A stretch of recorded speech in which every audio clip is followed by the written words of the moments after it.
Hey, So, you know what happened last week? I'm switching, so at least we can pretend we're looking at each other.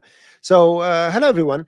So last week we did a few things. We time traveled because last week was week 4 of Create with Maxon, and this is week 3. So we did this time travel back and forth thing.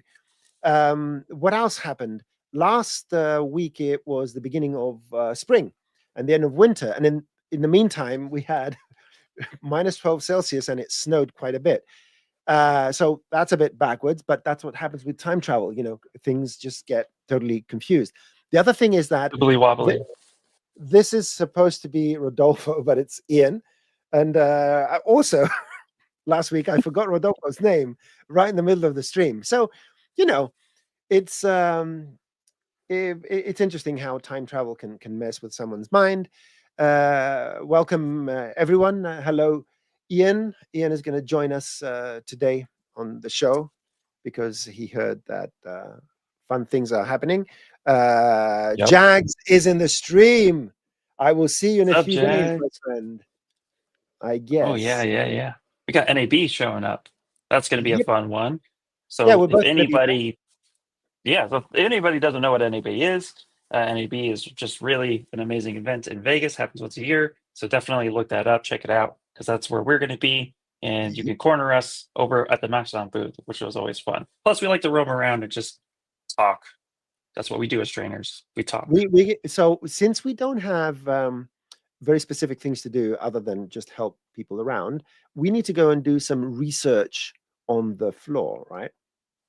Yes. Oh, absolutely. Plus, too, I mean, this gives me an excuse to carry this guy around. My Ooh. little iPad stuff. Yeah, so that's the other thing too. I wonder anybody in the chat actually use ZBrush for iPad? I know Jags does. I'll call him out right now. But if you use ZBrush for iPad, there's a ton of stuff coming soon. Just wanted to mention. So we're going to be doing a lot of like quick tips, like less than a minute video drops coming in April, where once or twice a week we're just going to be dropping some really like simple stuff like how to do blank X, Y, and Z. Really think that's going to be helpful. So I'm putting it here now so that you guys know what to look for coming soon on the ZBrush YouTube channels and stuff. And we have a message from Jags says you should 3D scan something on the floor and then clean it up on the iPad. Yes, yes, Yeah, that sounds so like a yeah, good idea. actually that is possible 100%. So we could easily do that. I like And it. I like it. iPad ZBrush is people create tons and tons of content that goes everywhere on the on ZBrush, and now you can actually do a ton of work on your iPad, which means that you can work from anywhere, and that is Yeah. that is a compelling, very compelling proposition, right? You can just Yep, go to yep, yep. your favorite place, and you have autonomy, and you can sit at the edge of a cliff and look at the sea, and look at the sky, Okay. and just Yeah.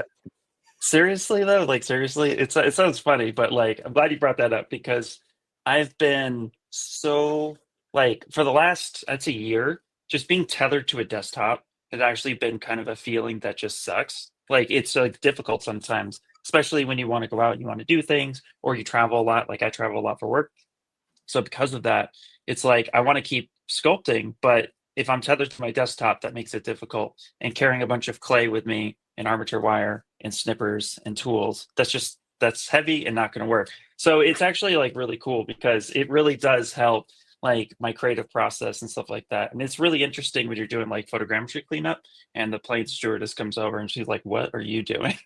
So it's like, "Oh, let me tell you what's happening." So no, it's really cool. But anyway, so just wanted to throw this out there too. If you guys haven't tried it and you're listening to this, it's free to try. All you have to do is go to the App Store, type in ZBrush, hit download, sign in with a free Maxon account, and boom, you're playing and you're having fun. And if you have any questions about it, there's tutorials built into the iPad, so you can easily do that. But like I said, we're going to be dropping a bunch more quick tips coming soon on that as well. So just wanted to throw that out there. And yeah, that's not what the whole show's about, I promise. I'm actually here for comic relief and somewhat of a pretty face, as some people tell me. So, yeah. welcome. It can't only be me and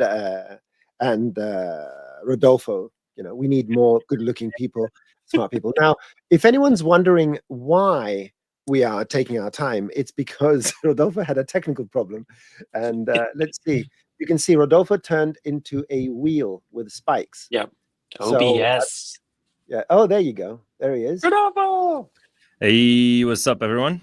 How are you guys What's doing? up, man? Sorry That's for good, the man. delay. That's all good. That's all good. Well, with Again. that said, I'm going to save the housekeeping for the end or in the middle if that we have any technical issues. And we are now going to hand it over to Rodolfo to show us week 3. Oh, yeah, which is cool. About creating high quality gaming assets. Give me a second. I'm still sharing. Again, I just turned it on. Turned it off and on again. Had a technical issue, so Okay. I just That's the IT way. Yeah. Yeah. If anyone in the chat is joining us at NAB in Week. it's a week from now. Yep. A bit over a week, yeah. Let us know, and definitely come to the Maxon booth and say hi. Well, if you're on this stream, and you come to NAB and don't come to the Maxon booth, I'd be worried about you. So waiting. Heavy file. It's a heavy file. Oh, we have a screen. Yep. Yay! There we go. Okay, so Wait. No, it's not crashing. Just give it a second. There you go. navigation. Let's go. Last week we had 2 weeks ago we had a bit of a problem with navigation lagging, but everything seems to be nice and smooth today. So without further ado, I'm going to hand it over to Rodolfo Silva to continue showing us how to do magnificent. Is it laggy, or can you guys tell if it's laggy or if No, it's... perfect. No, it looks good. Perfect. Oh, great. Oh, look, I don't have any memory left. Oh, great. Look at that. Okay, so yeah, this is a big project. So it's a ZPR with like 16 gigs or something.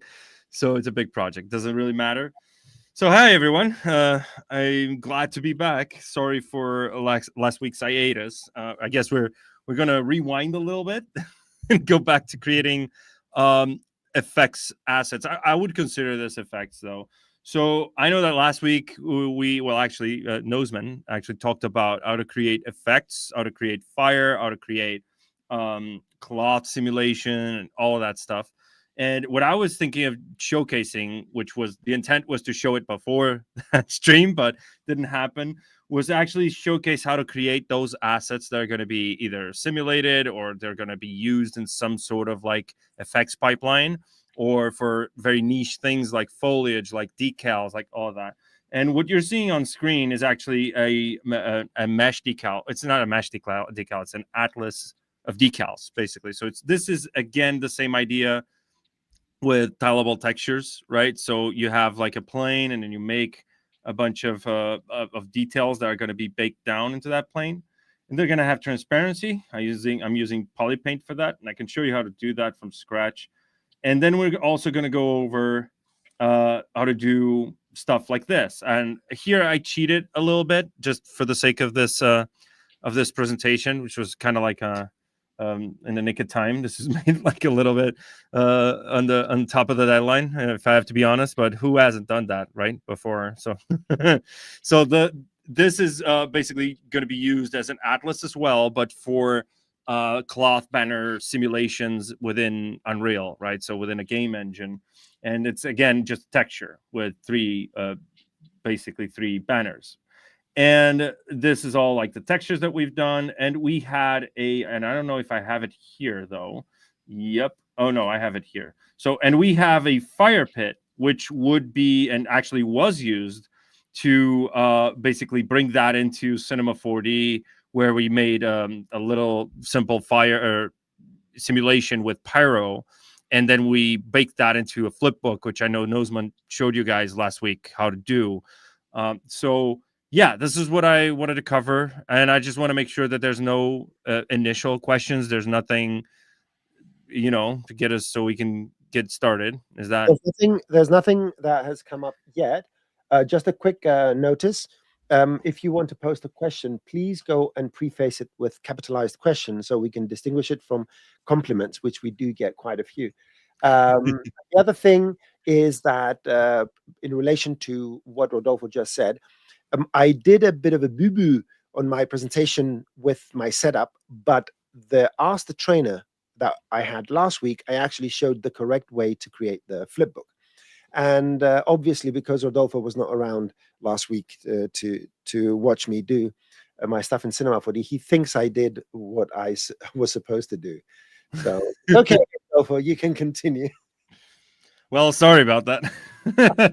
But yeah, so the idea is just to showcase a few different approaches. There's limitless ways and things we could do. I also got a question in the meantime on how to create trees, like game ready trees for simulating wind, for example, in the game engine. Is if anyone in the audience is from games, they know that wind simulation in games is usually done in the material or in some sort of like blueprint or anything, like in the code using the material. So it's a vertex shader kind of thing. So what we can do is use fiber mesh for that. And I'm going to start off with the mesh decals because I think it's the most approachable, the most simple, let's say, that you can already try out. And I know that in the example files we have in the description for you to download, this is already there. So you can also just try to bake it, maybe create your own textures if you have Substance Painter, sculpt your own if you're in ZBrush. So to create something like this, basically, as with the tileable textures, I usually start with either a plane 3D or a cube 3D, just because of the scale. And I know there's a way to do scale, and people go like crazy on me, like, oh my God, ZBrush's scale is crazy. It's not. You can actually set precise scaling. But for texturing, we don't really care about real scale. We care about the array mesh scale. And if I can save time and just get something that works perfectly with the way, like if I want to spawn like another cube, let's say, and the default size for the cube is the same as that plane, it's perfect for me, because then I can just array this. But in this case, I'm not going to array, but I can just scale it down using my gizmo and holding shift key to get like half of that size, right? And then if I move it, I can move it holding the shift key as well. And then it's going to snap to even numbers or to whole numbers, or kind of. It's not really a whole number, but you know what I mean? So, and then if I do the same thing over here, I get that, which is perfectly aligned. So it's like we're going to have a texture that is going to have 4 mesh decals, let's say, for destruction, for cracks, for whatever you guys want. Maybe you guys want some glowing effects coming out of the ground, kind of like Doom, you know, like if you play Doom, I do a lot, and people, Noseman and Ian know this, right? I'm a big Doom fan. So if you play Doom, there's all these effects that go like into the cracks on the floor that, you know, they just light up with fire, and then there's particles coming out. Usually you could do that in the mesh with a mask or something. But if you want to do that in the decal and you want to have an atlas that controls that, this is how you would actually have the ability to sculpt. And you can ask, why are you not just doing this in texturing software, like Substance, only Substance, I mean? It's very easy, simple. When you bake this, if you bake sculptural detail, it's always better. There's no substitution to actually sculpting your detail. So I would say I would always sculpt and then add on top of that. Even if I use something like Designer to come up with a pattern, I usually bring those Designer height maps into ZBrush, displace them, sculpt them a little bit, and bake them again, just to give it more of a three-dimensional feel, because the height map is always just up and down, right? So we have this, and then what I need to do is I can actually just duplicate this and then just move it.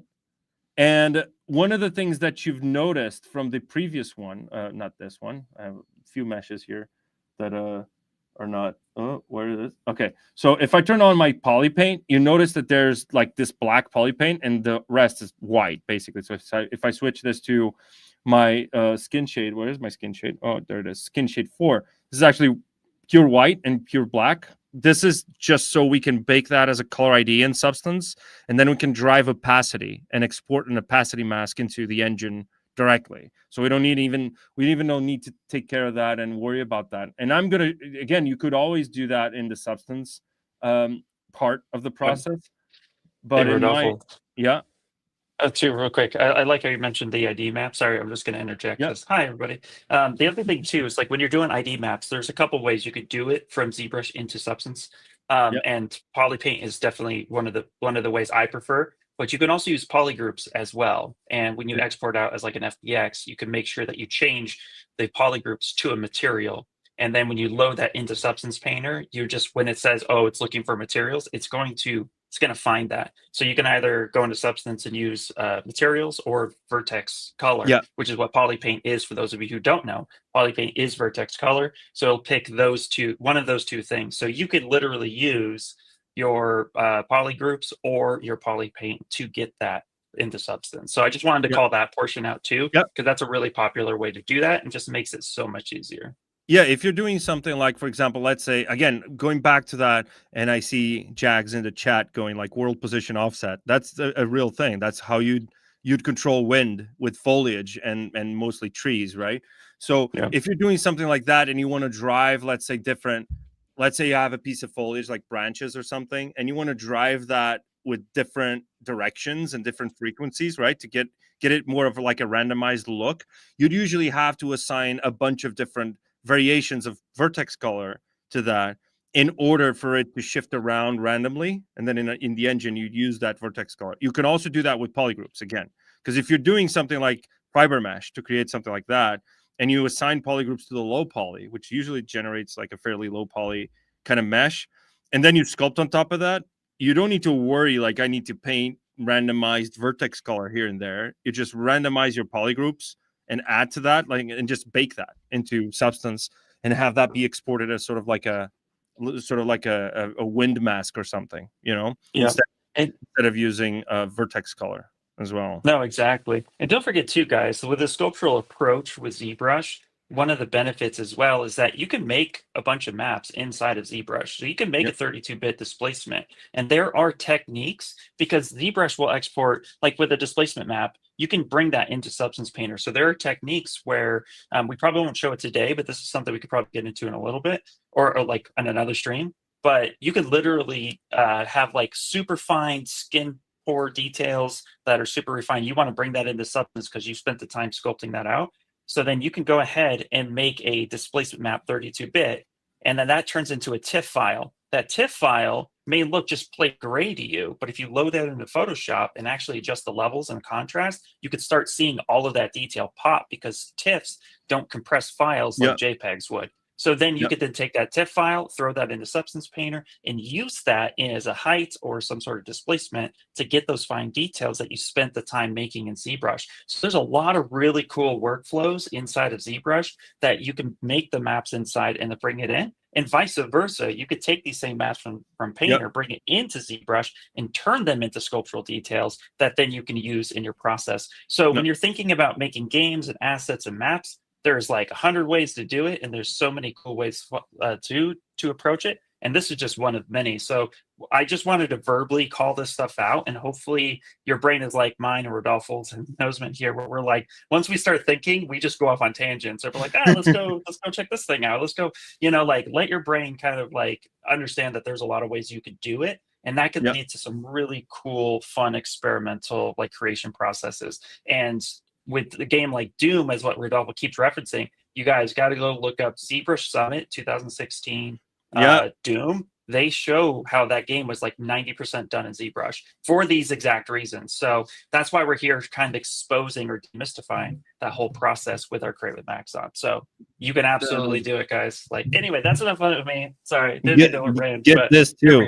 Get this little book too. This is really cool. Really good. Yeah. There it is. The Art of Doom Eternal. Shout out to id Software. Anyway, let's go back. Sorry, I just derailed you. My bad. All right, go ahead. Don't get me started on Doom.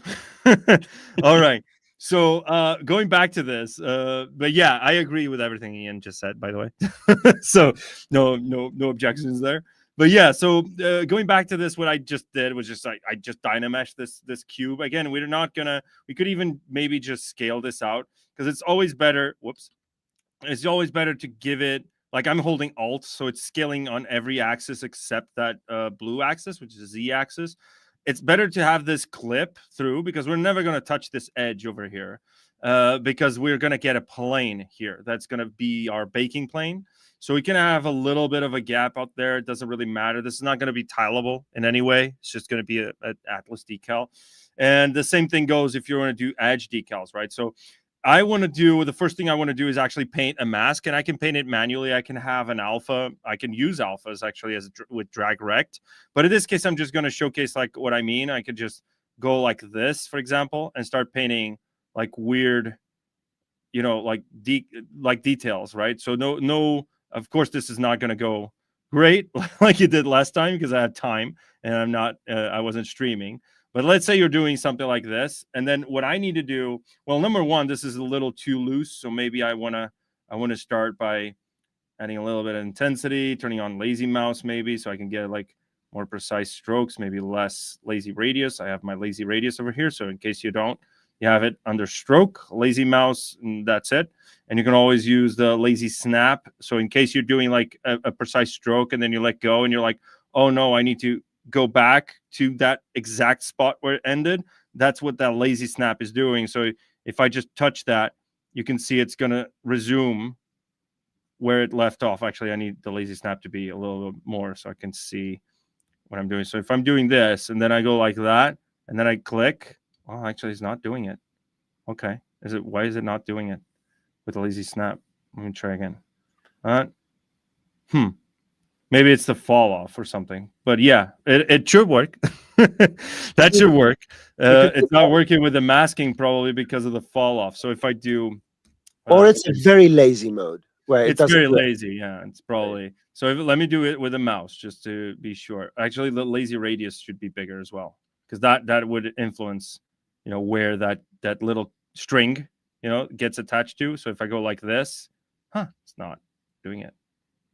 Do that again. Yeah, it's not doing it. Not on the masking for some reason.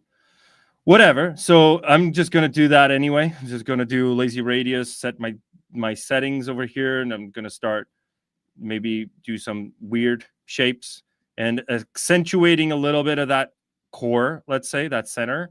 And there's now some controls that we can do, and I'm going to show you how I did that. For example, this detail over here, where is that? This one was using what new feature that we have. Well, it's not actually new, but it's the mask by region, right? So, and adjust mask and all that. So we have this. Let's say this is our very amazing little crack detail, whatever. And now if I go down under our tool palette to masking, we have some features here. Did I click something? I clicked something that I shouldn't. We have some features over here that yeah, I clicked flip biposable symmetry, which I shouldn't. And I apologize for that. Kind of clumsy today. What the heck? Let me see.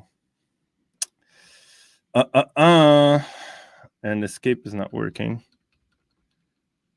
Today's one of those days, man, that everything happens. It's fine. I always end up breaking it all. So it's not you, it's you. Yeah. No, I'm telling you, time travel causes all these ripples and nothing works, and maybe the computer now is frozen in time. See? There we go. See, that was it. Right. I had to nudge the tablet. It felt intimidated. So yeah. So if I go over here, why is it? Okay. So if I go over here again, as I was saying, there's some controls over here. You have boost mask, dilute mask. And what I usually do is I boost the mask a little bit, and then I'm going to blur it and then dilute it. And this is what I'm getting, right? So I can also just sharpen it now, and you can see I'm starting to get these crack line of like effects, right? So it kind of looks like it's a surface that's been cracked. Obviously, this is kind of horrible because I just painted that on the fly, but you can still adjust it. You can go over here and do that and then press one key to just repeat that stroke. So I could also have done that. Just go on one stroke, do the entire thing, and then just press one key, right? And then I could just blur it again, dilute it, and then sharpen it, and you get like this little bit of a crack here. So now if I invert this, the cool thing about this is that I can go over to my deformation and then just press inflate. Let's say I'm going to deflate it, and I can deflate a lot. I don't care, to be honest, because then what I could do is I could go over to stroke and adjust last, right? So I can adjust last and then non-destructively just check if that works. Control H to hide that mask. And this kind of looks a little bit stylized, so I'm not sure I like this, to be honest. Kind of like blurry, too blurry, to be honest. So again, one of the things that I usually do is set a morph target from the start. But nowadays, for the purpose, what I'm going to show you, you don't need to set a morph target. All you need to do is go back here and just press Control, hold Control, and tap that undo history.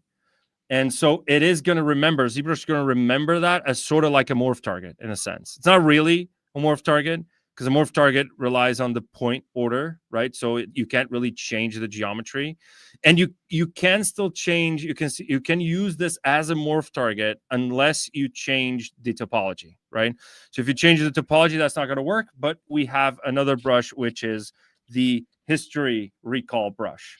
And the history recall brush is going to look at that and, okay, I'm going to paint that version of the mesh onto what I have over here. And for some reason, that's not, yeah, okay, that's cool, I guess. What the heck is going on? Oh, I see what it means. Okay, I don't have memory. It's running out of history, do histories, which is interesting. So yeah, let me do that example again without my memory going crazy on me. So if I go, you're in a project, right? You're in the project file. Yeah. Okay. Yeah. So actually, I think this is a really good time, real quick, while you're doing that, to kind of call out, like, everybody asks, like, oh, project versus ZTL, ZPR versus ZTL. This is actually one of those cases where I would like to bring up the actual downside of a ZPR, is that Rodolfo has all this undo history on how many canvases do you have open up? How many projects in this project do you have? Let's call it 12 to be safe. What tools? Like ZTLs? Yeah. How many tools do you have in there? Just 1, 2, 3, 4, 5, 6, 7, 8, 9, 10, 11. 11, 12. You have 11, and it all has history. So when these files get super big, ZBrush has to process all of this.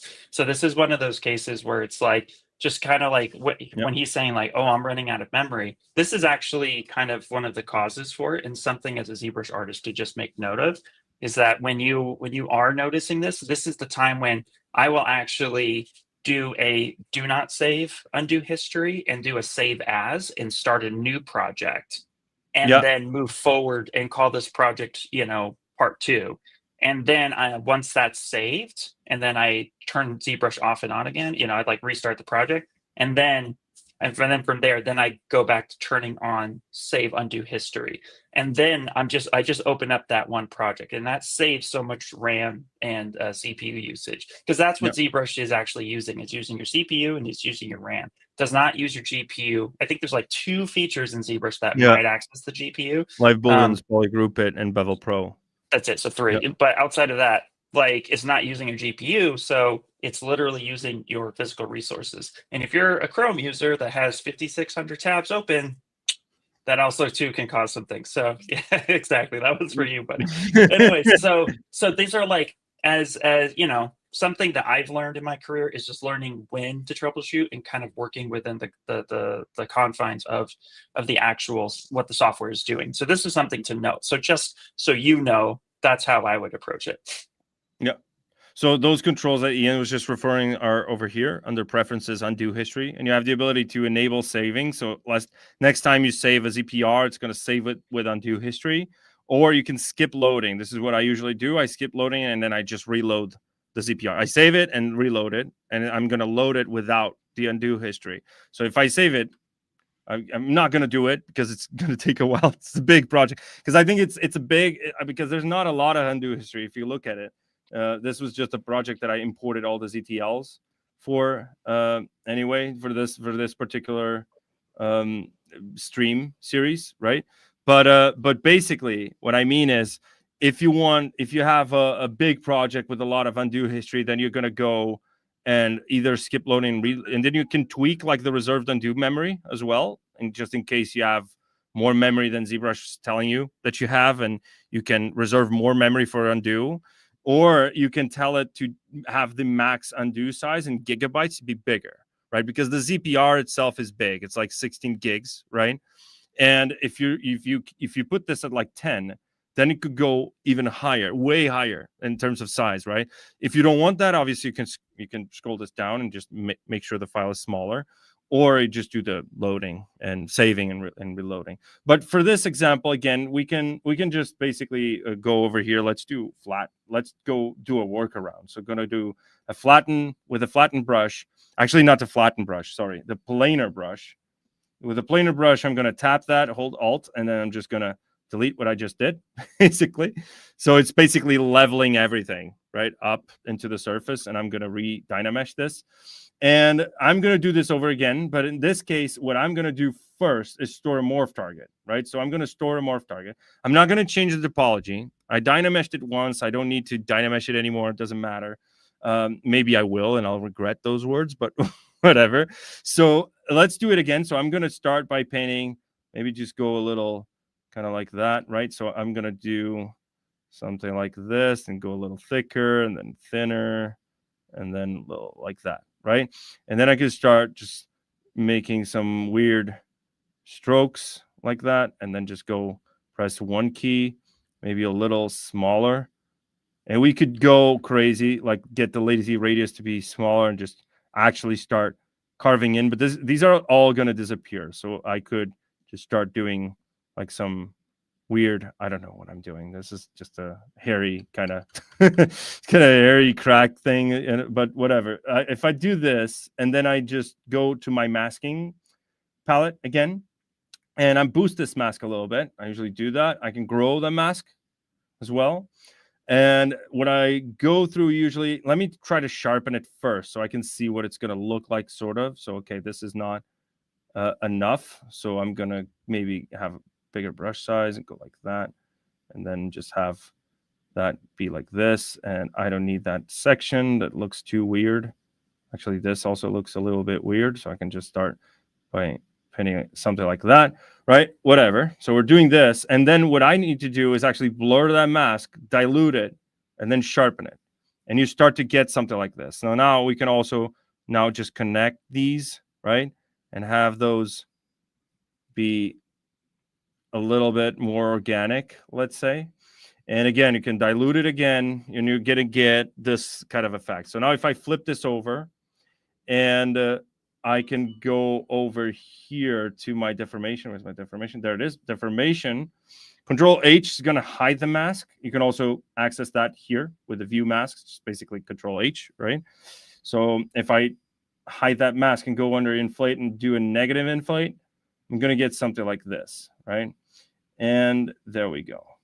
So now that I'm doing this negative inflate, you can see we have a little bit of a weird thing going on over there. Doesn't really matter. So I can just go in and use my handy dandy mallet fast brush and just tap that and start carving it in. So the mallet fast brush is kind of like that planar brush, but it is a little bit more organic, let's say. So I can tap that surface over there and just keep on pushing. Actually, I need to clear the mask. I had a mask that was hiding. So I can go like this and just tap. It's a mallet, so it's made for you to emulate your strokes, let's say, like you were hammering the surface, right? So you can just tap on the surface multiple times, and you'd get something like that, right? And as you do this, obviously, this is not going to be perfect because we're not going to spend the whole stream just going through how to do like these cracks and these effects. But let's say this is kind of like your decal, right? So this would be a good time when you'd be like, okay, so I have a morph target, right? And I can go over here now. And this is the point I was trying to make before. So I can go over here or actually, let me do this. And I'm going to tap that undo history. So now I have this one that's stored as an undo history state. And I have the morph target as well, right? And what I'm going to do is I'm going to go to my morph targets. Where's my morph target? There it is. And then I'm going to switch this, right? And you're like, okay, where's he going with this, right? What I'm going with this is now I can project that back. So I sculpted it, and I can switch it back with one button over here. And then I'm going to project that back. So I'm going to go project, turn off color. I don't need color. Just project history. It's going to project that detail back, which seems redundant, right? But here's the thing. If I go now to my masking, there's a little thing called mask change points, because that project in essence was a stroke, kind of. It's kind of like a stroke. So if you click this, it's going to mask that, which didn't work for some reason. Oh, it did. It's just too blurry. So let me try that with the open circle. There we go. So we got like an accurate, well, obviously it's a little too harsh, but we got an accurate representation of what points were changed when I did that project. And once we have this, you're guessing it, right? We can apply the poly paint to mask everything that wasn't changed. So now only this would get that white poly paint. So this would be opaque and everything else would be transparent, right? So I can just keep on, maybe fix a little bit of that with the masking before I apply poly paint. And then maybe we can still use these controls over here. We can go and maybe blur the mask a little bit, maybe not that much, but actually let me just mask those edges like that. While you're masking this too, just again, I like to give food for thought and some additional context too with these things. And I want you guys who are in the chat right now to think about as well that projection that Rodolfo just did. Imagine projecting this sculptural detail on something that is like retopologized, clean topology. Yep. You know what I mean? Like that's also the other thing. You can get really messy with Dynamesh, get your morph target right, and you're sculpting, you're doing all that stuff, and you get exactly what you want. But now you need to project this on cleaner mesh. Well, thinking of like, well, I just ZBrush it and then project history. But if you have clean mesh, like if you have like a base mesh or something, or like your company or your boss gives you like a clean card that you need to project this detail onto, and that already has UVs. Well, now you could just project that onto that clean surface with the UVs that are on that thing. You know what I mean? So that think of it in that context, that the projection just wasn't for itself in this case, but it also could be used for other purposes, like projecting onto a cleaner surface than what you sculpted on. Yep. Basically, that's it. So we have the idea is, in this case, we can use, that's the beauty of ZBrush. That's what drove me into ZBrush back then when I was just doing game art, right? Is that I think there's a lot of these features that were not designed. I'm pretty sure they were not designed initially to do just the one thing, right? They were designed with something in mind, but the idea was to be as flexible as possible. So you guys can use the features that at first glance, they might look, maybe it's like for character posing or something like Stager, or, like whatever it is that looks like it's made for something. This is not your typical 3D software, guys. This is not your, DCC regular, like insert edge loop and move point by X degrees or whatever. This is ZBrush. So it means that any feature that you see over here can be combined with other features and can be applied for multiple other use cases that sometimes even we don't know. Sometimes users just come up with workflows and we're like, wow, I didn't even think about using that feature for that, right? So this is the point that I'm trying to make. This is not a feature that was made to do mesh decals. You know what I mean? It's just made to project details back, regardless of what you're doing. So you could do this. You could do like project a clean topology onto like a Dynamesh. Project the Dynamesh details onto a clean topology for characters, for surfacing, for whatever it is. So, and even for hard surface, especially for hard surface, if you're doing like clean topology, like that's super important, and you want to project some detail, that's it. And you could also, again, because we have that, right? And we have that morph target, because again, this morph target didn't go away. If I switch it, well, now it did, because I kind of have the other one, but I can always just go back over there. Actually, let me change that color. I can always just go back over here and tag that undo history instead of that one. Go back to the future, get it? Back to the future. And then just use our undo history or our history recall and start erasing pieces of that. Maybe I don't want that color. Maybe I don't want the, whoops, I'm sorry. Maybe I don't want this detail and I want to paint it black. Maybe I can go with RGB intensity to 100. And I can start like painting it black and removing the sculptural detail as well. Maybe I want just that, or maybe I can edit out some of these like areas of that crack, and I have a completely different kind of mesh decal now. Now, the other thing that I wanted to show you guys is with this one. Let's try it with the other one, actually, just to keep this clean and organized. Well, clean-ish, right? So if you go over here, let me drag that picker. Again, this is a trick that not a lot of people know for some reason, but it's been there. If you go to your geometry under Dynamesh, and you want to retain that edge, let's say that density, right? Let's say you're using, for example, Sculptris Pro. So I can go, let me try Dem Standard, right? Damien Standard, trying to force myself to use his name now every time I refer to that brush. So if we go over to our stroke and turn on Sculptris Pro, number one, forget it. If you have UVs, forget it, right? Do not do this. So, my camera is going crazy. Okay, there we go. So if we have, it's just sculptural detail, we can start sculpting, and we have like our crispy, let's say, edge. So we can gauge, okay, what's the finest amount of detail that I'm going to have in this decal?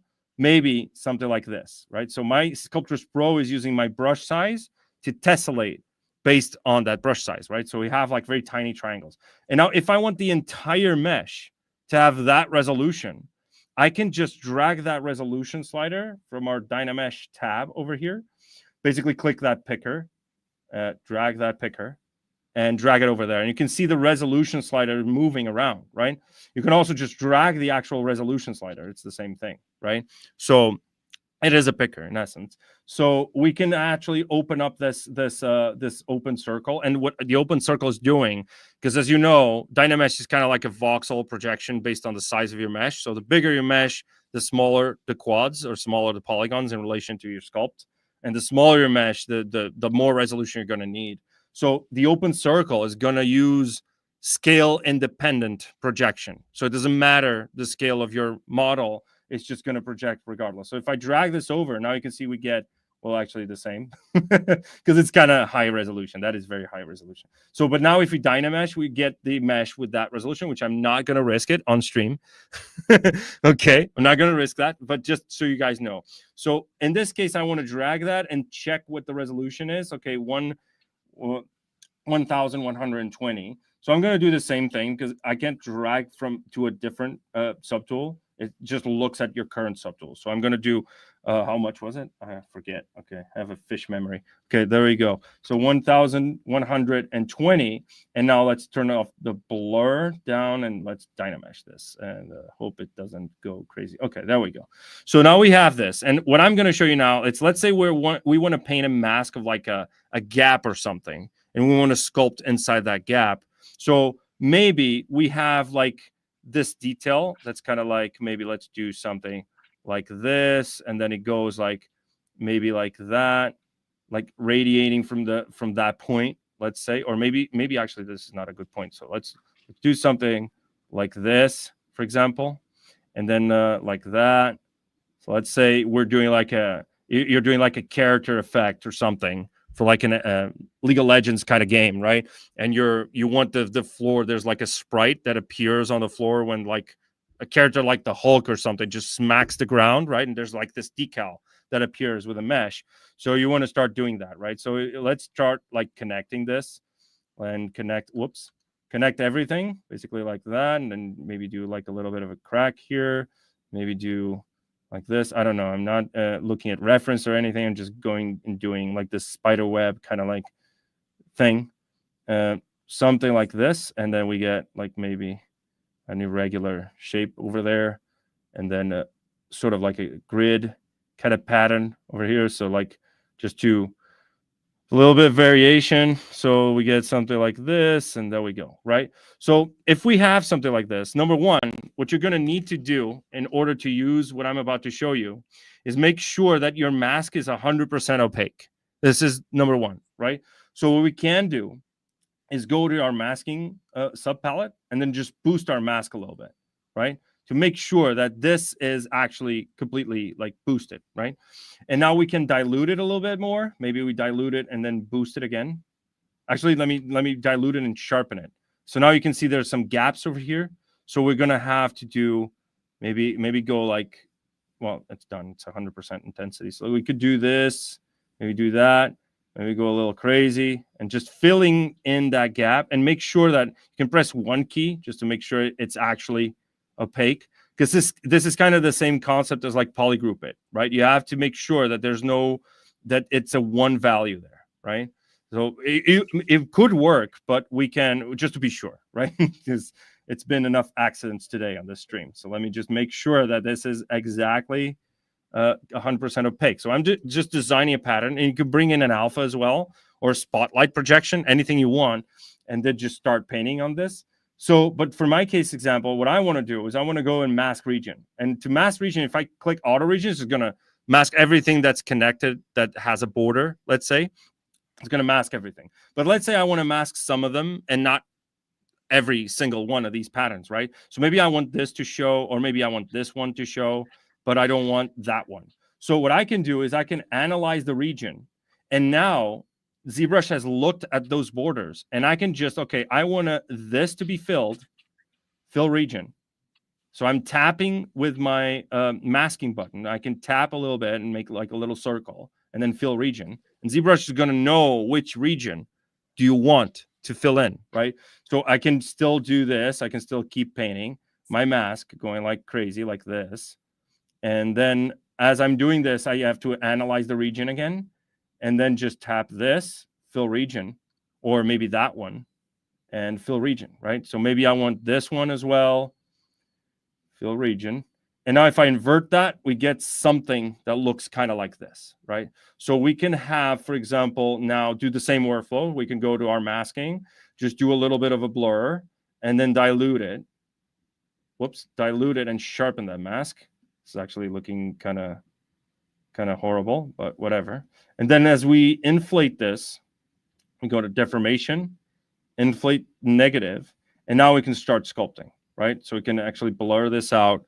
And then again, because we have a mask there, we can still go to our mallet fast brush and start actually, I need to turn off the Sculptris Pro, otherwise it's going to go a little crazy. So I can start like actually carving in to that surface, carving in that rock kind of like stony look, and then just start sculpting. Basically, you have freedom to sculpt whatever you want, as long as that mask, and you can also press Control W, and now you have a polygroup for that.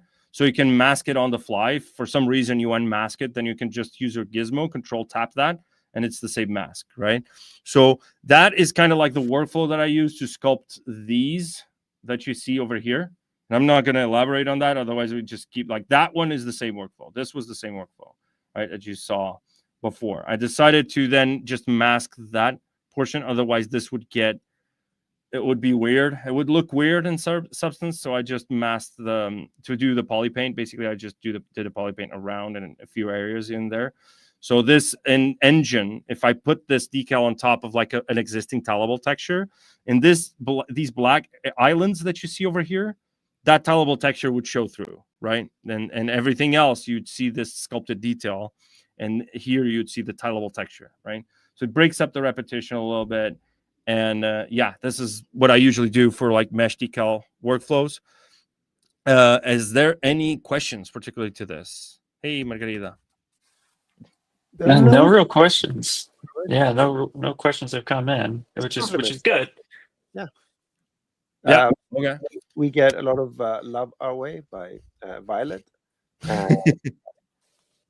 Yeah, Margarita says, "Hey." Oh, yeah, hey. That's my girl right there. Awesome. Yeah, no, I thought you really explained this really well, which is great. Oh, we just had a question come in. There we go. Yeah. So ZBrush can be used to make textures and materials? Mm-hmm.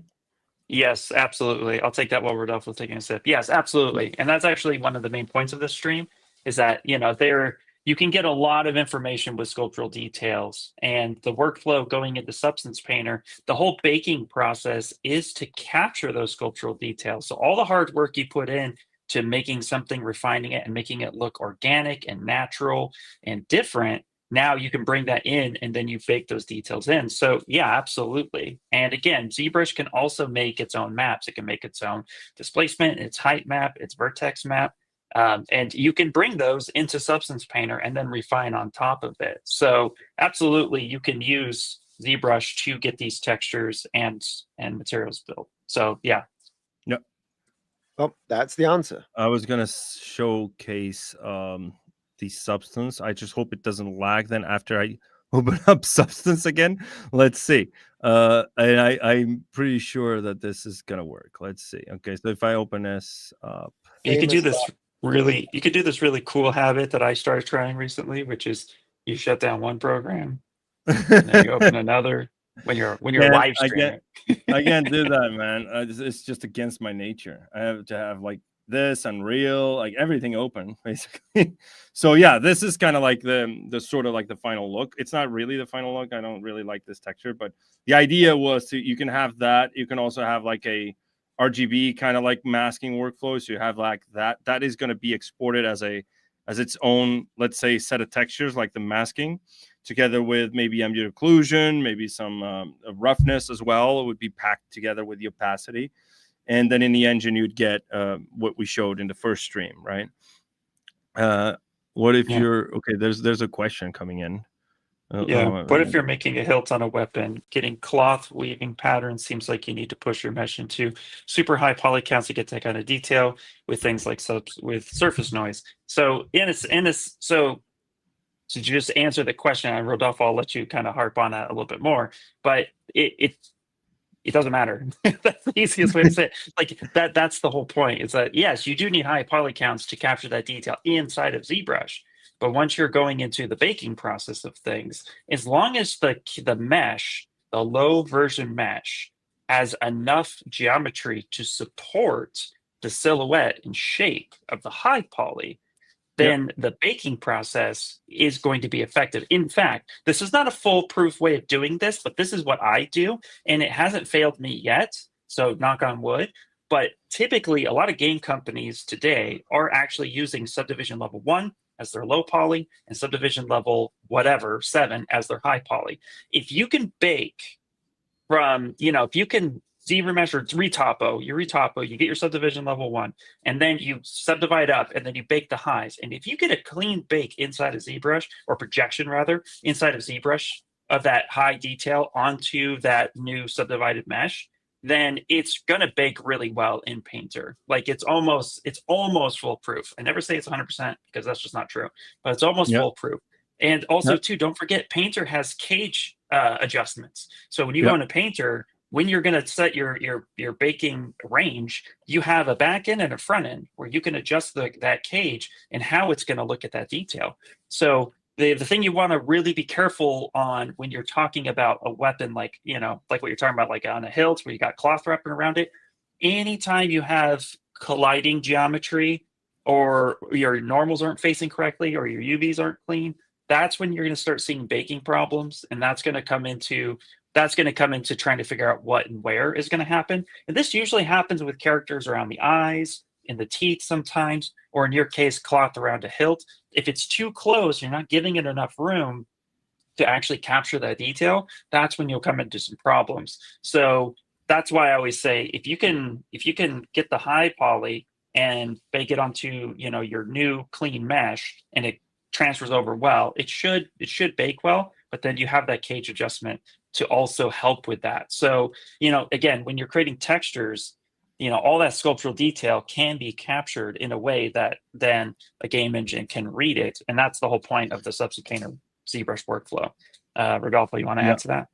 No, I mean, that's it. I was just going to show that obviously, especially for static models, if it's not going to deform or if it's not going to animate in any way, even if it is going to animate, but if it's like hard surface, you could get away with just having the hard surface problem is usually if it's like clean, like let's say a mech or something, you want the clean topology just to hold the normals, the shading itself more than the actual deformation.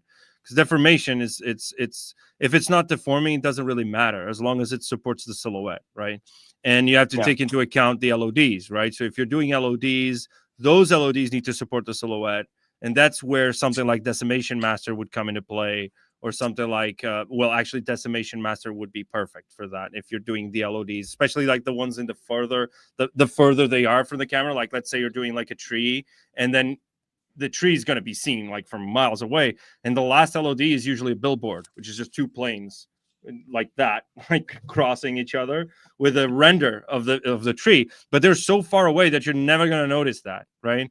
You're just going to see the silhouette of the tree. Again, it's still supporting the silhouette. Same thing with this, for example. So these are the high poly, and you can see here it doesn't look as high poly, but it's because it has subdivision levels. So if I actually went through here and I did, like, if I do Shift D, I could get away with this being my low poly.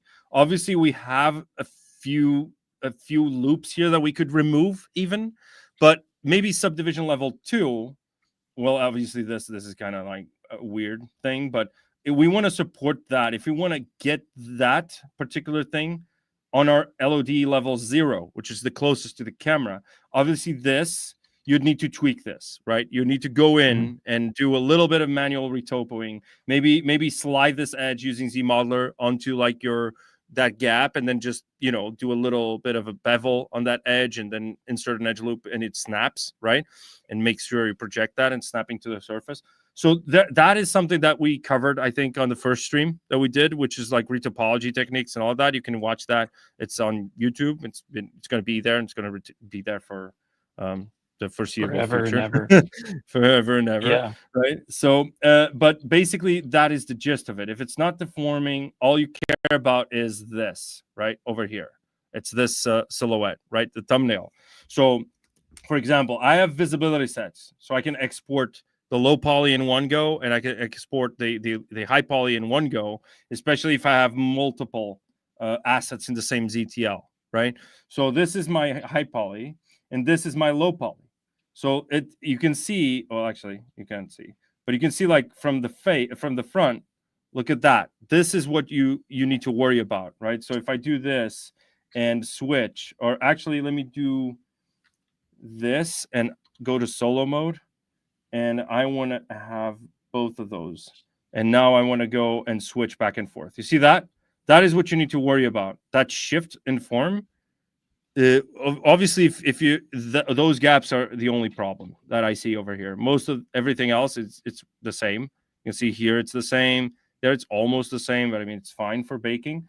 So that is the long unwinded answer for it's the long version of what Ian was just saying. Basically, Yeah, I can yap nonstop, man. I have a problem. That's your job. Yeah. Yeah. We also have another question too. This is, why not bake in marmoset over painter? Bake in whatever you would like. Absolutely. Yeah. The choice is yours. You know what I mean? Both are great. They both do their thing. Me personally, so this is Ian, saying it. I don't like program hopping unless I have to. So for me to go into ZBrush, into marmoset, bake it, and then go into substance and then texture it, that's a lot for me. Like, they're both great. They both do what they have. They both have their strengths and they both have their weaknesses. And I'll kind of leave it at that. But whatever works for you, please do that workflow. It's the same difference. Here, we're just trying to make sure we give you the information of what to look for.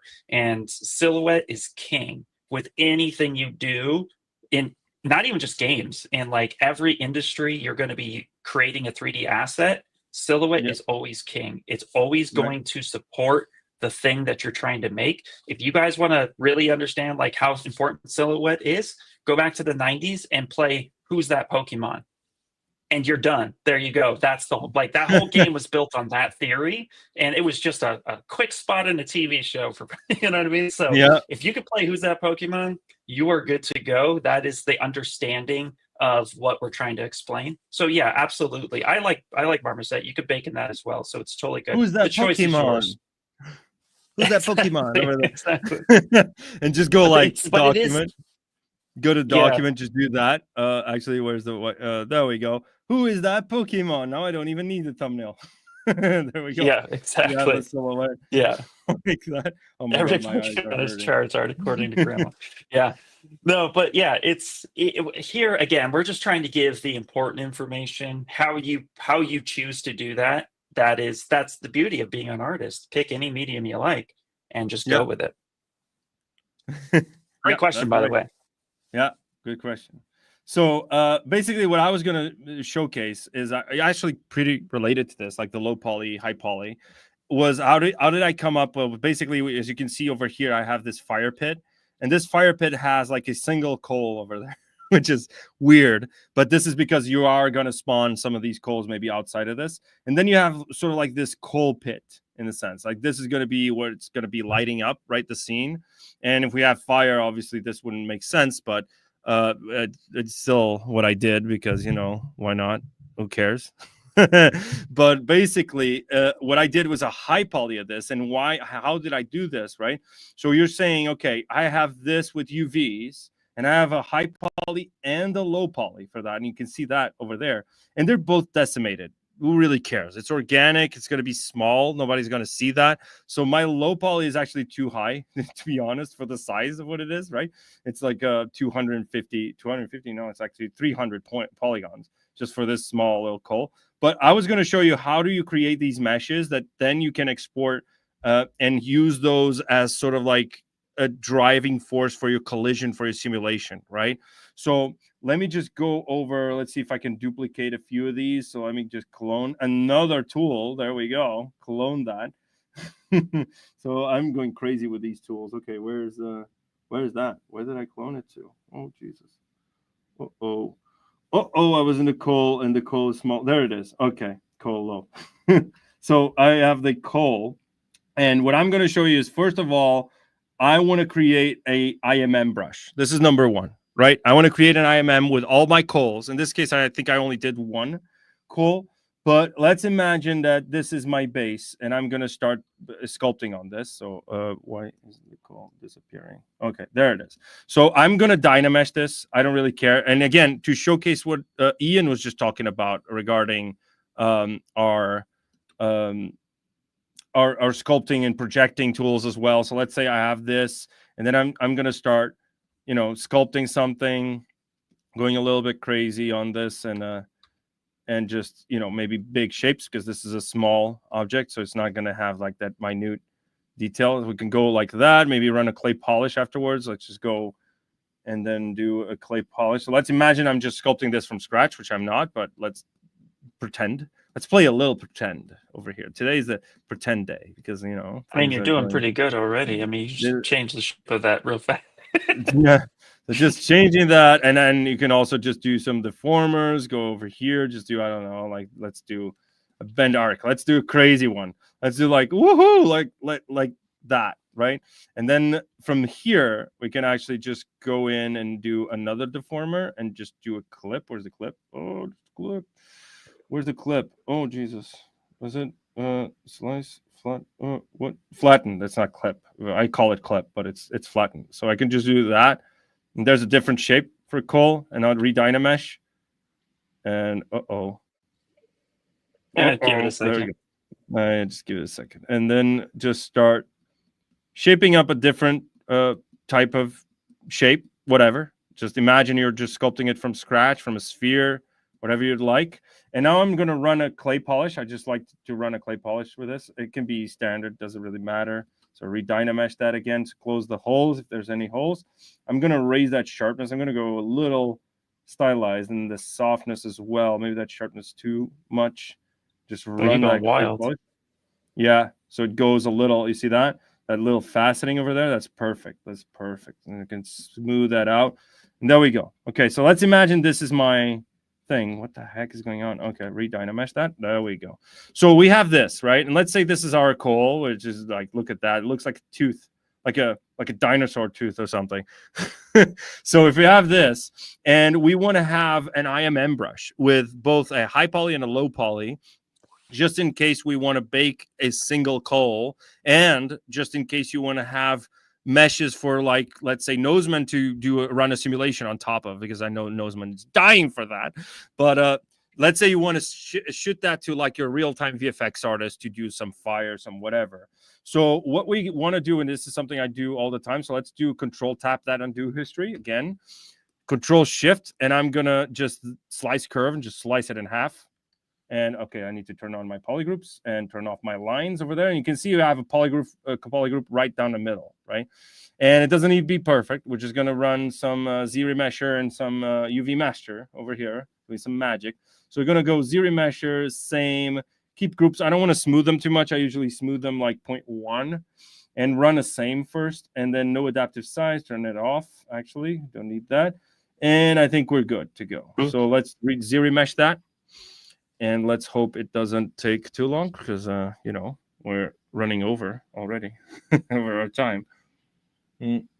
That's okay. What are you doing? I'll do this until my laptop battery runs out. Okay. So, yeah. Yeah, we have to keep the traditions and overshoot. Yeah. So why is that happening over there? Okay, it doesn't really matter. So I'm going to run this by half. Zero meshing error. There we go. Check your mesh if there's an error. 8 faces with multiple references, same vertex. Wow, crazy. Fix mesh, and it's done. Zero mesh by half, and that's it. I was just curious. I always press that check mesh. You don't need to. Yeah. You can just fix it, and it's done. What the heck is going on with this mesh? Actually, you probably got that actually due to the fact that I love clay polish. But clay polish typically tends to crush and clip and mask and push vertices in weird spots. So just be careful when especially when you're like, dude, you went wild. You were like, sharpness, all this stuff is it is super stylized. But but that's I tend to find that will cause some issues. So then there you go. Boom, close holes. Yeah, close holes, and then let's fix the mesh again because I have a weird feeling in my gut that this is going to keep happening. So zero mesh again, but this is weird what's happening over there. This seems like an artifact, and I have a feeling it's going to crash. Oh no, it doesn't. Yes, perfect. I love it. I love ZBrush. It's perfect. Okay, so we have this, and we have 2 polygroups, right? It's a little high poly still, but we don't really care about that, right? Because we're going to decimate it anyway. So what are we going to do is go Z plugin, and we're going to go UV master polygroups. We can have symmetry on, doesn't really matter. It's just the layout of the shells is going to be more so symmetrical, not really like Z-remesher. If you have symmetry, it's going to actually have symmetrical detail from one side to the other. In this case, it's just the shells, right? The organization of the shells. So let's do an unwrap.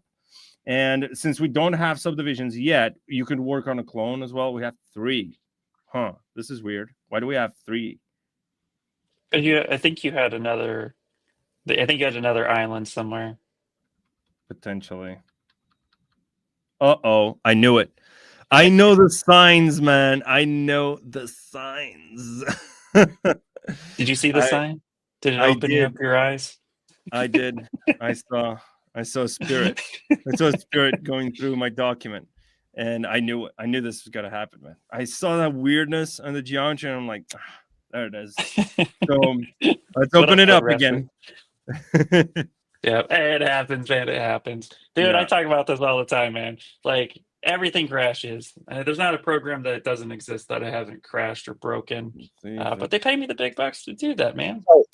Let's do some housekeeping since we're here until that opens. So let me just add this. And let's go open up here. Oh, add the stage. Oh, that's good.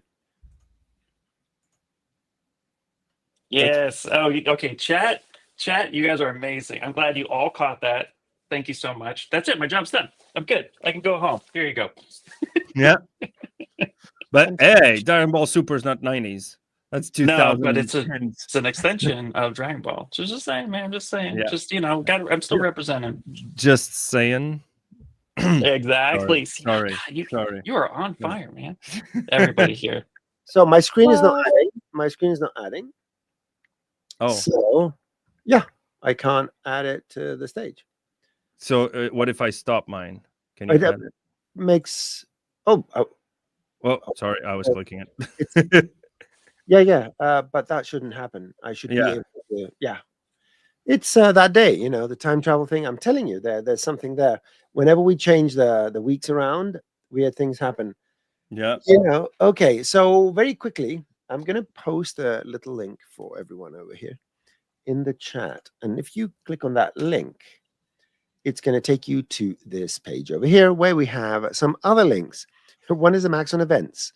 And in the Maxon events, you will see what's going on, the shows, live shows, where we're going, in AB and all that kind of stuff. So you will see Ellie's series, etc., etc. Down here, you can ask questions for the Ask the Trainer sessions, which are on the first and third Thursday of every month, usually. And unless I forget, I think last week we started now late because, yeah, something about my calendar. No problem. So links to the Maxon Training Team YouTube channel. Now, these shows, they are presented live on 3 channels. Currently, we're streaming on 3 channels. One is the Maxon Training Team YouTube channel. The other one is the Maxon YouTube channel. And the third one is the Maxon ZBrush YouTube channel. But if you want to catch any of these streams recorded, including that include timestamps and comments kindly provided by a very good friend and mentor, Dr. Sassy, you have to go to the Maxon Training Team YouTube channel. That's the only place where we host these after they have been presented live. And finally, go to Cineversity and type whatever you want and go and watch. Chris Schmidt, he added a few amazing tutorials about a lot of the capsules in Cinema 4D. And generally, you can go and watch one of thousands of tutorials that are available for you to learn. Excellent. So ZBrush Live. ZBrush Can I Live. actually? ZBrush I would say Live. actually. Can I add one more on top of ZBrush Live? ZBrush Central. Live. No, not that one. But that's there too, so it'll be another one. Yeah. Which one is it? Yeah, and paste the link. Paste the link. Teacher student licensing. Got that a lot at GDC. So if you're a teacher or a student, our licensing system, you can get everything Maxon 1 for a very, very low price. Gives you everything you need, including ZBrush, ZBrush for iPad, Cinema 4D, Redshift, whole gambit. So Maxon.net, learn, educational licensing, go here, read, and yeah, there you go. These are your options. And ooh, look at that. Cinema 4D, ZBrush, Redshift, Red Giant, ZBrush for iPad, Forger, and tons of capsules. There you go. So all the information is here for you to get started. I'm still waiting for Rodolfo to share his screen. Is he not? Oh, yeah. I did not share because I thought that was the reason. We got a question. The ZBrush Live calendar, what time zone is it using? It uses your time zone when you log into it. So everything will be available in your time zone. So like, for example, this is usually when I stream, but we have this one going instead. So it would say like Wednesday, and if you're in California like I am, then it would say 10 a.m. PTSD, right? Or PTS or whatever. Anyway, I have PTSD. But if you are in, like, let's say Germany, then it would be 9 hours ahead, and then it would tell you your time zone. So when you log into ZBrush Live Calendar, it's literally telling you your time zone when you're looking at it. At least it should. Yeah. So. Yeah, you need to be logged in, otherwise it's going to show you Pacific time. That's the default, let's say. So I want to remind everyone to go to ZBrush Central if you want to get depressed about your artistic capability. At least that's what if that applies to me. I'm pretty sure everyone else here is. Oh, look at that Android 18. It's a good one. Of course it won, man. It was my nomination. Dude, I have a theme here. We have a theme today. It's going to be Dragon Ball. Your shirt. That staff pick, we have staff picks on ZBrush Central, so everyone get in there, start posting your artwork. We do like a weekly staff pick nomination thing, and the staff then votes on their favorite artwork, and you get like a lot of recognition because you're there, and you're also in the screensaver for ZBrush, right? Because the ZBrush screensaver pulls from that. So yeah, it's also you also get a chance for top row. That's actually a really great place to practice putting your portfolio stuff up. Try to showcase everything. Try to showcase what it looked like in ZBrush. You could show the whole workflow. You could show a final render all the way down to like Unreal Engine, for example. But show a bunch of stuff on there. Show the wireframe, the maps. Show a breakdown. If you show a lot of your process in ZBrush Central, then it makes it really clear to see what you did. And that helps us too when they're determining, you know, oh, who has like who top row. If you just throw a final render in there, it's really hard to see like, well, what did you do in ZBrush? What was so forth? And ZBrush Central was there to spotlight originally ZBrush artworks. So just practice putting your portfolio works stuff up there, you know, show the whole process and pipeline. And it's also a really great way to learn too, because there's a lot of resources, a lot of artists on there that are constantly sharing information, what they did. You guys can talk to each other. It's like one of the original OG social media platforms that is still going strong. Yep, that is true. All right, so we're back at it with this weird cold thing. So let's imagine that this is kind of what we had before, which is not to say anything because it's not really that impressive, but let's try and go in and do something really quick so you guys have at least that understanding of what's going on. So I'm ZRemeshing this as we were doing before and hoping it doesn't kill me. It's thinking. It's not, it's gonna It's die. thinking, Lincoln. It's that it's thinking. That And by orange the Too way, much. It's too much geometry. I don't need that. by the way, the I whole don't need that much geometry for such a small one. the whole add screen to stage, I was just informed that first you have to remove, it's a new update on StreamYard. First you have to remove one screen and then add the other. They did it on purpose. I mean, that's silly. I want to be able to hijack someone's screen. Like that makes perfect sense, right? All right, so let's go back to that. Let me try to do this at least. we get this this part right. So I'm gonna slice that mesh again, polygroup in the middle, and an edge loop. You get like that little bit of triangulation here and there because ZBrush doesn't like n-gons. Actually, it doesn't accept n-gons. It disowns n-gons. There's no such thing as n-gons because they're not sculptable, right? So let's go over again to geometry, ZRemesher, same, keep groups, smooth groups down to 0.1, sort of, around 0.1. No adaptive size, ZRemesh, and let's wait. Oh, ZRemesh aborted. Again, mesh integrity, fix mesh, and it's done. See, I didn't need to check it. I just check it because I'm a nerd, right? you can check it. You can check which parts of your mesh are colliding and doing crazy non-manifold things. So there we go. All right. So we have this ZRemeshed. Oh, by the way, before that, I needed to tag that and do history. Now I'm going back to the future and ZRemesh that by half again, and just keep reducing it until it's kind of like a fair number for UV master to not go crazy, basically, and take up like twice the time that ZRemesher would take to ZRemesh, right? I clay polished. No. Also to look at the silhouette as you're ZRemeshing it. Every time you click down, or you're ZRemeshing by half, like the silhouette. No, I'm just saying, like every time you hit half on the ZRemesher, you'll see, even with smooth groups turned down a lot, you're going to see slowly that silhouette change. And when it becomes very different than what you actually have seen on the screen, that's kind of your window that you went too far. So for those of you who have always asked in the past, like, well, how do I know how low to go? My theory is go as low, how low can you go? Try to go as low as possible, but keep an eye on the silhouette. If the silhouette still looks good, but you got a good poly count, then great. But if you go to like what you would say a good poly count, but the silhouette has drastically changed, then you could either try to project on subdivision level 1 first from the high poly and try to boost up that silhouette to match a little bit better, or Control Z, go back to the step before the silhouette drastically changed. In this case, the silhouette here looks really close to what he had before. So he probably could go a little bit lower if he wanted to, but for the sake of demo, those are just little things to kind of keep in mind. What the heck is this? You have some floating geometry, man. I do have some floating geometry. So let me just go actually click that one. And I have my hotkeys over here. Let me just go run through this real quick. Auto groups. It disappeared. What the heck?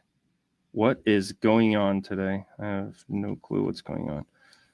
Oh, there it is. Okay, so now I have this. I have this. And now I can just delete hidden. Yep. And there we go. And that spot, sorry, I keep interjecting, I'm so sorry. But that No, spot it's okay. actually is what mesh integrity will call an error because it's floating geometry. And it will Right. call those errors at that point too. So that's something to look out for. Sometimes it's not the mesh colliding or broken or have holes. Sometimes it's just little bits of mesh floating in space and you just can't physically see it. So now we went from 15 islands to 2 islands. There we go. So there were like bits of geometry just floating around. And now we have the 2 islands. So we have UVs, right? So this was my point that I was trying to... Whoa, is it flipped? Did it flip the UVs? Wait, what? Okay, there's something seriously wrong today with yeah, it flipped the geometry for some reason. Okay, so basically we have our UVs, and I this is a long. We've been doing this for 20 minutes, but this should be faster on your end if you didn't encounter the issues I did. So we have some UVs, we have a low poly mesh, but my point is we're not going to use this low poly mesh, right? Because it's a coal. So what I'm going to do, and I have that undo history tagged, I'm going to divide this with the UVs. Remember, we have UVs now. So I'm going to divide until like it's, I don't know, I think that's fine, 700,000. So we can go now project history, and it's going to project all of those details from that Dynamesh back into our version of the model. Why is this flipped again? Because you flipped it. You flipped it. Yeah, but what? Yeah, I flipped it here. Now it's giving me, this is an issue. There's issues here. Something wrong with my, because you can see that this wasn't flipped when I was doing this. And now it's flipped for some reason. But whatever. So once you project those details, you would get something that's a little, well, actually you should get it, but it's not. It's not giving me that projection.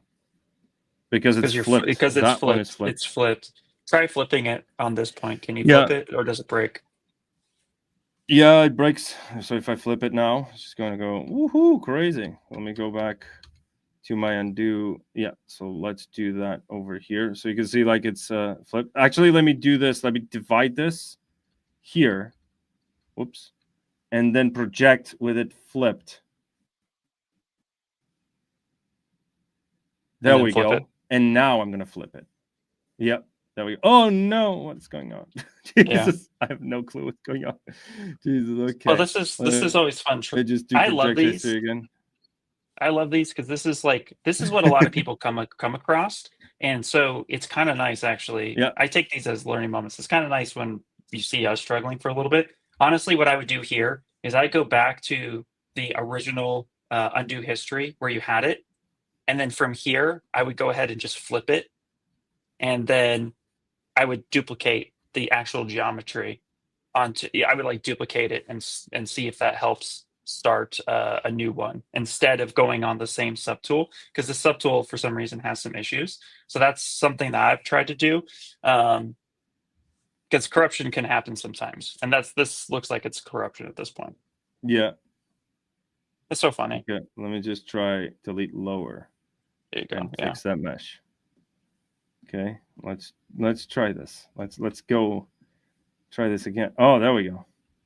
Fix mesh fixes the mesh.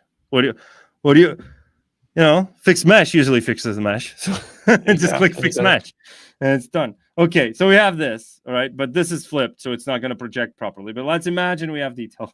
Okay, so we have details and we have UVs, right? So if we applied a texture map or something, now what I want to do is I want to go to my decimation master, right? So I'm going to do decimation master, keep UVs on, so it's going to retain those UVs, and then I'm going to pre-process this. And again, and I repeat this all the time, you only need to pre-process once. You don't need to pre-process every time you run decimation. People keep saying, oh, but then you have to pre-process. I'm like, pre-process once. It's writing file to disk. You saw that? You read that little thing on the corner?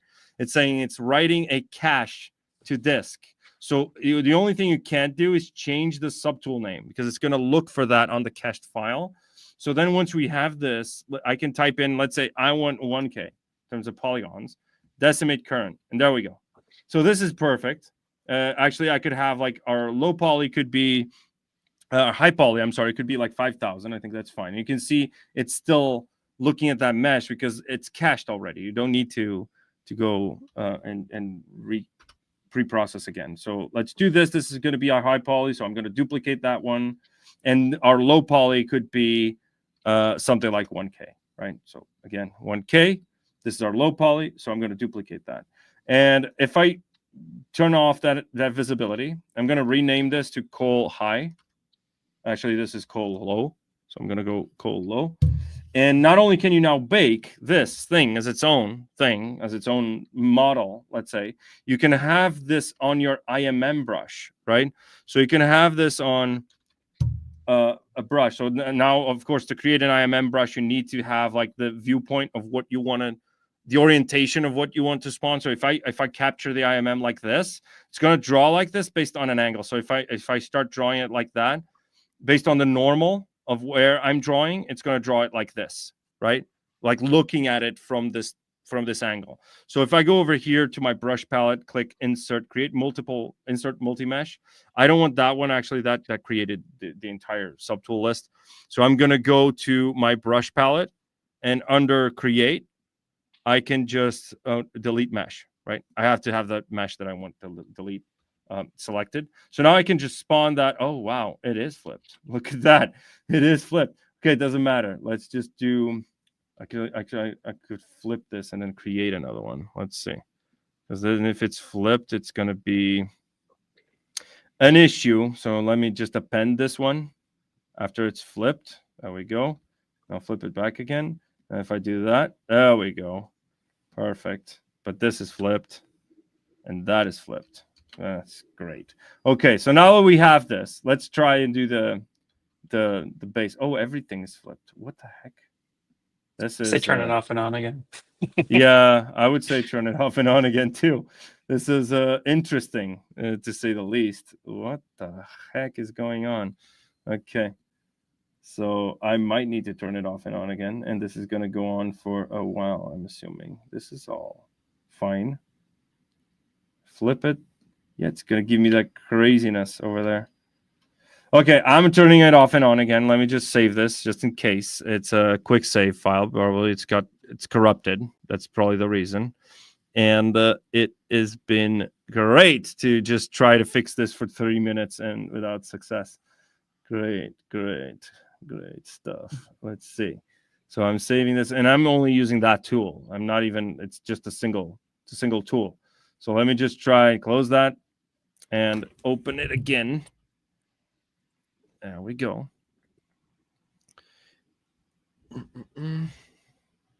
Yeah, so real quick, while we have it, is there any questions about what we covered? I know it was a lot, and we threw a lot at you.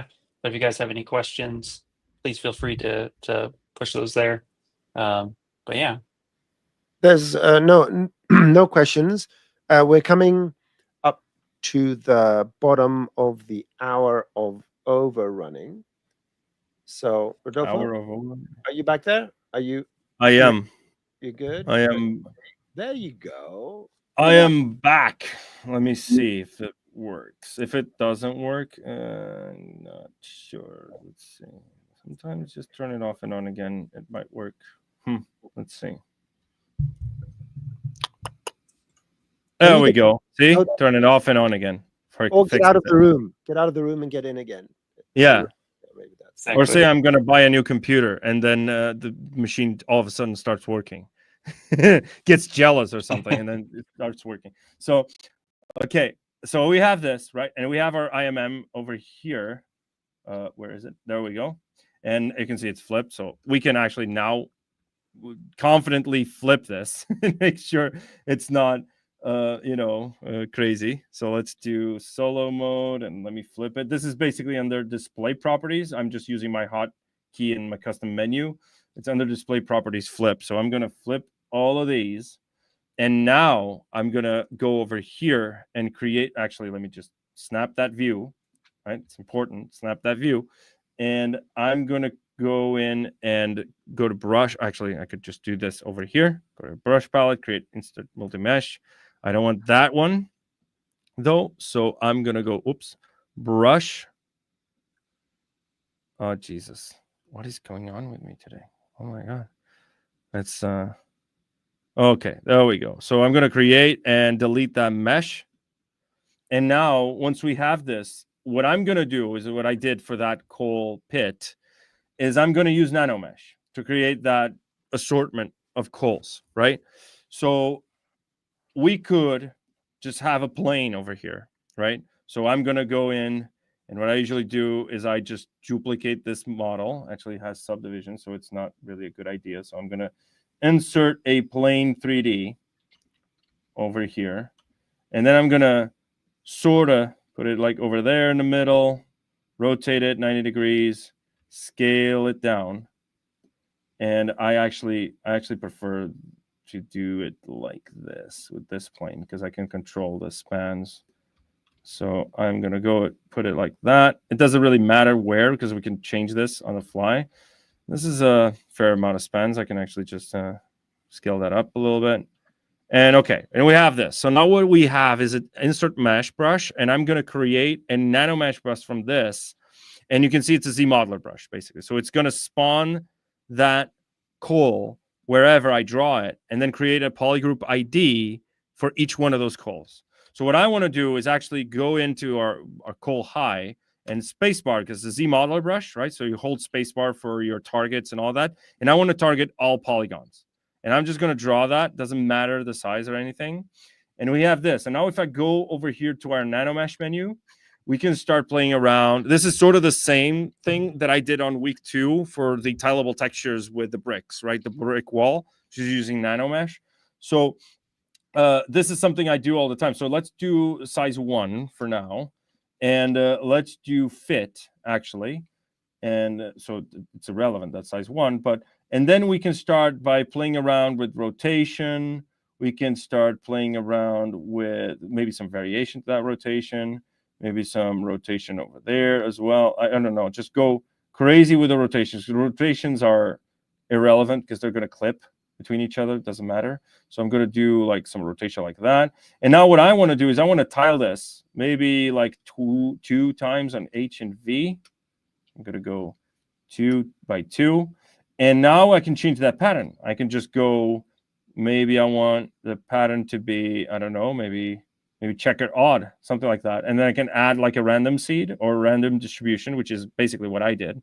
I did this without any tiling, actually. So I did this and then just change that random distribution to be sort of like that. And now here's the cool thing. Since this is not really geometry, this is an instance, right? A bunch of instances. The actual geometry is this.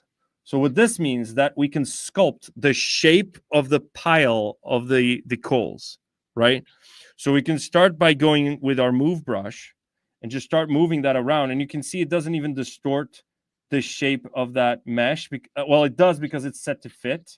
But if I did proportional and then just change that size, it wouldn't matter if I'm just moving this around. You can see like it's just the same size all the time. So I can go over here and start doing something crazy like that, you know, and then just have that pile clip through sort of that floor. So we have something like this. I don't know, something like that, right? And then what I did is actually duplicate this plane, rotate it around, and it's done. Basically, I have 2 versions of that coal, of those coals, and this is probably too small. I could go a little bigger, and then just keep sculpting, just moving that stuff around. And then once you're done, you just duplicate that, or you create that inventory. And actually, I could copy this and create this one to mesh. Control-Shift-Tap, reverse that selection. Now I'm going to split. So go to split, hidden, and now we have a subtool that's over there. And what I want to do is I want to go back to my Z. So if we had variations to this, you can see how this is helpful. We could go, actually not in my insert mesh, my nano mesh, and we can start doing, again, the same thing. Go to your nano mesh, paste it, and I'll just change a few things here and there. So I can just change that pattern and that tiling maybe, or maybe change that width variation. Actually, I forgot to do this. Some width and height variation. Just ever so slightly. I went a little crazy over there. But yeah, so this is basically the workflow to create the fire pit that you see on that version of the model. Where's that original fire pit? there was an original coal pit, which is not here. Great. Okay, it's not here. This is just a base for us to play around with. Actually, I think it's here. There it is. That was the base for it. Then obviously, if you want to create an effect, but using this as a collider or as an emitter, right? Then obviously what you want to do is decimate this group, this group as a one mesh, right? Because you don't want to have like those colliding faces and triangles doing extra calculations. So Cinema 4D would have a harder time, let's say, running the simulation as smoothly because you have a lot of geometry that's not being used for anything, but it's still calculating it under the hood. So you could just maybe do a union mesh and just decimate it to a volume to a value like that's super low, and that's it. So this is in essence what I did, right?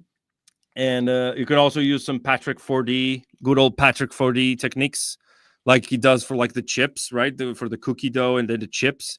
So it just drops like a few meshes using dynamics, right? With a very high firmness, very low poly mesh that it just drops it to collide and then use that to spawn like nanomesh stuff, right?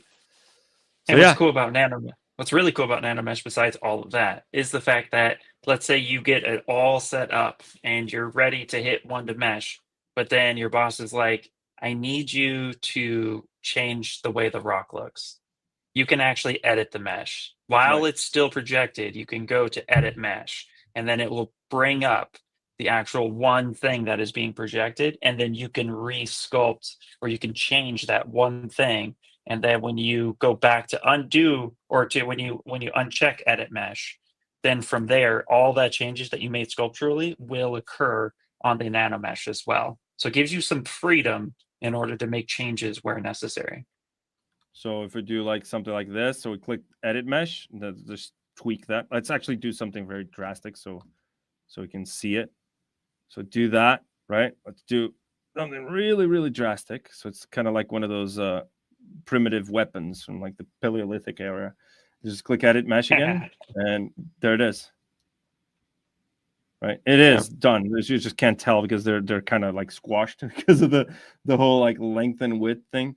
But you could tell you can change it, right? So you can see it's a little sharper or whatever. So yeah, that is pretty cool. Cool. All right, we had a lot of. I have a lot of other stuff that I could show, but we went overboard because of the whole like we have some issues in the beginning with the streaming and all of that. But again, me and Ian, we both stream on ZBrush Live. You guys can just tune in and ask the questions, and maybe you want to follow this along, and then you have some issue, you face with some issue, you can come in and pop in our streams and just ask those questions, and we're more than happy to answer any questions you guys might have. So. Exactly. EJ says it. Wait, this game.